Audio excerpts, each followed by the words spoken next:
అందరికీ నమస్కారం. నేను శిరీష. ఈరోజు మనతో పాటు ఉన్నారు ప్రముఖ ఆధ్యాత్మికవేత్త, జ్యోతిష్య పండితులు, శ్రీ విద్యా ఉపాసకులు డాక్టర్ సుదర్శన్ శర్మ గారు.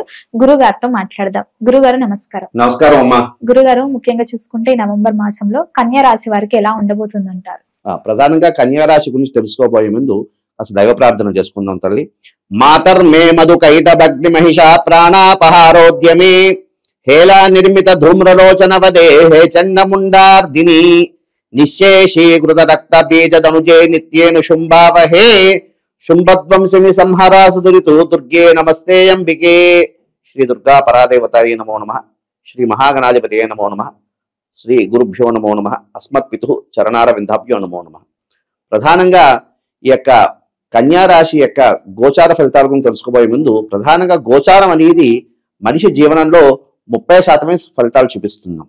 ప్రధానంగా వ్యక్తిగతంగా వారి యొక్క లగ్నం రీత్యా అంటే పుట్టిన సమయం బట్టి లగ్న రీత్యా ఆ యొక్క జాతక ఫలితం అనేది 70% తీసుకుంటే ఈ యొక్క గోచారం అనేది 30% ఫలితం చూపిస్తుంది. కాబట్టి ఆ జాతక రీత్యా ఫలితాలు చూసుకుంటూ ఆధారం చేసుకుంటూ గోచారం ఫలితాలను కూడా ఆధారం చేసుకుంటూ ఆ యొక్క మనిషి జీవనాన్ని ఆ యొక్క రాశి ఫలితాలను మనం ఆధారంగా చూసుకుని ఫలితాలు చూసుకోవాలి తల్లి. ఎందుకంటే కొంతమంది మనుషులకి ఎట్లా ఉంటుందంటే కన్యా రాశి బాగుంటుంది అనుకుంటాం, కానీ వ్యక్తిగతంగా వాళ్ళ జాతకంలో కాస్త ఇబ్బందులు పడుతూ ఉంటారు. అయితే అందుకని వ్యక్తిగతంగా వారి యొక్క జాతకాన్ని పరిశీలన చేసుకుంటూ అదేవిధంగా గోచారంలో ఉన్న గ్రహాన్ని ఆధారంగా చూసుకుంటూ ఫలితాలు దాని ద్వారా ఆ యొక్క పరిహారాలు చేసుకోవడం ద్వారా వారి యొక్క జీవనం అనేది అనుకూలంగా ఉంటుంది తల్లి. అయితే ఇది ప్రధానమైనటువంటి విషయం. అయితే ఈ యొక్క కన్యా రాశి గురించి మనం రాశి ఫలితాలు తెలుసుకోబోయే ముందు ప్రధానంగా కన్యా రాశి వారు ఏ నక్షత్రం వారు ఈ కన్యా రాశిలోకి వస్తారనే విషయం తెలుసుకుందాం తల్లి.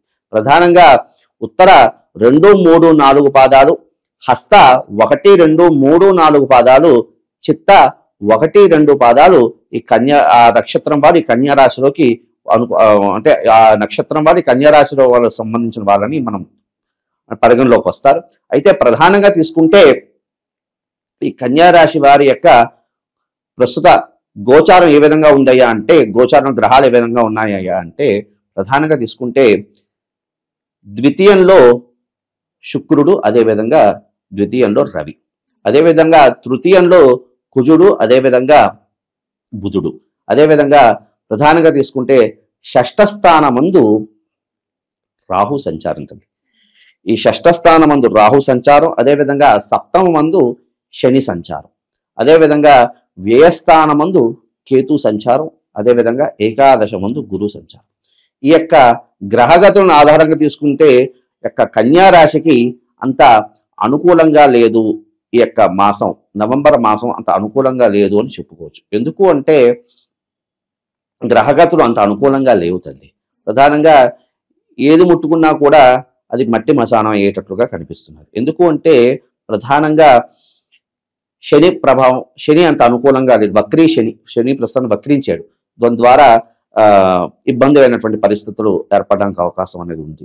అదేవిధంగా ఈ యొక్క కుజుడు కూడా అంత అనుకూలంగా లేకపోవడం ద్వారా ఇబ్బందులు పడినటువంటి అవకాశం అనేది ఉన్నది.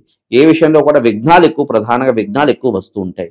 ప్రతి విషయంలో కూడా ఆటంకాలు కలగడానికి అవకాశం అనేది ప్రధానంగా ఈ కన్యా రాశి విఘ్నాలు సంబంధమైనటువంటి కారకత్వం వల్ల ఇబ్బందులు పడే అవకాశం అనేది ఉంటుంది.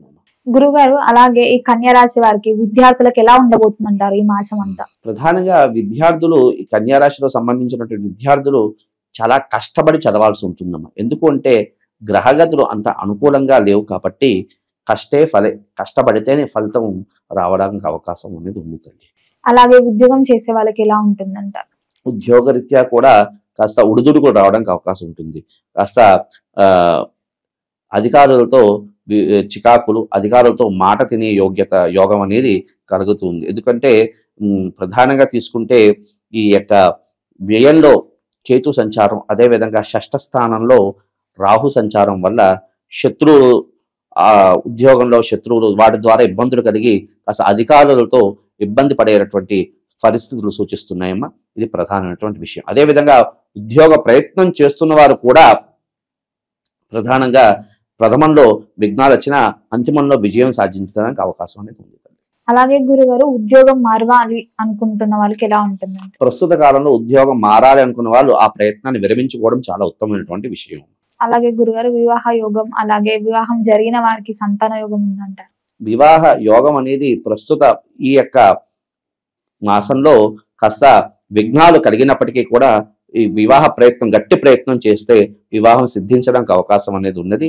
అదేవిధంగా సంతాన నిమిత్తార్థం కూడా ప్రస్తుత కాలం అంత అనుకూలమైనటువంటి కాలం కాదమ్మా. రానున్న కాలం కూడా భవిష్యత్ అంతా చాలా అనుకూలం. సంతాన నిమిత్తార్థం ప్రయత్నం చేసే వారికి మాత్రం రానున్న కాలం మాత్రం చాలా అనుకూలమైనది ఉంది. రానున్న మాసం కాస్త అనుకూలంగా ఉంది. అలాగే గురుగారు ఈ కన్య రాశి వారు ఏదైనా బిజినెస్ స్టార్ట్ చేయాలనుకుంటే ఈ మాసం అనుకూలంగా ఉందంటారా వీళ్ళకి? ప్రధానంగా తీసుకుంటే ఈ కన్యా రాశి వారు ఈ వ్యాపార నిమిత్తార్థం చేసే ప్రయత్నాలు మిశ్రమ ఫలితాలను కలగడానికి అవకాశం ఉంది. ప్రథమంలో విఘ్నాలు వచ్చి ఆరంభం చేసుకున్నప్పటికీ రానున్న కాలం అంతా సువర్ణ కాలమే కాబట్టి ఈ ఒక్క మాసం కాస్త జాగ్రత్తగా నడుపుకుంటూ రానున్న కాలం కాస్త అంత సువర్ణ కాలమే కాబట్టి సువర్ణ యుగమే కాబట్టి అది అంతా కూడా అనుకూలిస్తుంది. కాబట్టి ప్రథమంలో మాత్రం కాస్త గట్టి ప్రయత్నం చేస్తేనే వ్యాపార ప్రయత్నం చేయాలి. వ్యాపారం పెట్టాలనుకున్న వాళ్ళు మాత్రం చాలా గట్టిగా ప్రయత్నం చేయాలి. ఎందుకంటే ఆత్మకారకున్నటువంటి రవి కాస్త అనుకూలంగా లేడు కాబట్టి కాస్త గట్టి ప్రయత్నం చేస్తే ఖచ్చితంగా అనుకూలమైనటువంటి ఫలితాలు సిద్ధిస్తాయి. అలాగే గురుగారు సహజంగా సొంతింటి కళ అందరికీ ఉండేదే. ఈ కన్య రాశి వారికి ఈ మాసంలో ఏదైనా గృహయోగం కలిగే అవకాశాలు ఏమైనా ఉన్నాయంటారా?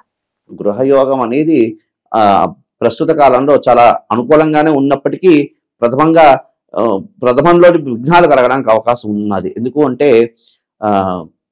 కారకో భావనాశక అన్నట్లుగా అక్కడ గ్రహస్థితి అంతగా అనుకూలమైనటువంటి ఫలితాలు ఇవ్వట్లేదమ్మా. ఎందుకు అంటే ప్రధానంగా తీసుకుంటే వ్యయంలో కేతు ఉన్నాడమ్మా.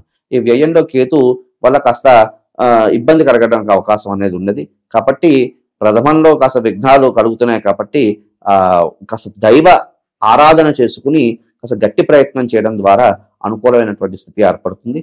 అలాగే గురుగారు ఈ కన్య రాశి వారు ముఖ్యంగా ఈ మాసంలో దూర ప్రయాణం చేయడం మంచిదంటారా లేదా వద్దంటారా?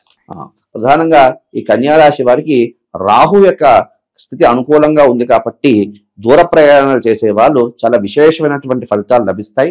అదేవిధంగా ఆకస్మిక ధనప్రాప్తి కూడా ఈ రాశి వారికి కలిగే యోగ్యత అయితే కనిపిస్తుంది. గురుగారు ముఖ్యంగా ఈ నవంబర్ మాసంలో కన్య రాశి వారు ఏ దైవాన్ని పూజించమంటారు, ఎలాంటి పరిహారాలు చేయాలంటారు, ఏం దాన ధర్మం చేయమంటారు? ప్రధానంగా గ్రహ సంచారం వ్యయంలో కేతు, అదేవిధంగా షష్ఠ స్థానమందు రాహు సంచారం వల్ల ఈ కన్యా రాశి వారు ఆరోగ్యరీత్యా కాస్త జాగ్రత్తలు కూడా తీసుకోవాల్సినటువంటి కాలంగా చెప్పుకోవాలి.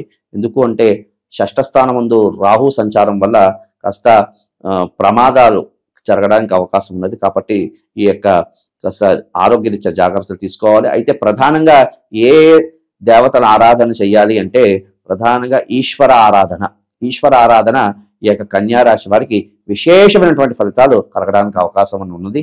అదేవిధంగా ప్రధానంగా తీసుకుంటే ఈ యొక్క కన్యా రాశి వారు గురు దత్తాత్రేయ స్వామి ప్రధానంగా దక్షిణామూర్తికి సంబంధించి శనగలు ముందు రోజు నానబెట్టుకుని, అంటే బుధవారం రోజు శనగలు నానబెట్టుకుని గురువారం నాడు ఒక దత్తాత్రేయ దేవాలయంలో కానీ గురు సాంప్రదాయంలో సంబంధమైనటువంటి దేవాలయాల్లో ఆ యొక్క శనగల్ని స్వామివారికి నివేదన చేసి అక్కడ ఉన్నటువంటి భక్తుడికి పంచడం ద్వారా ఈ యొక్క సమస్యల నుండి అధిగమిస్తారు.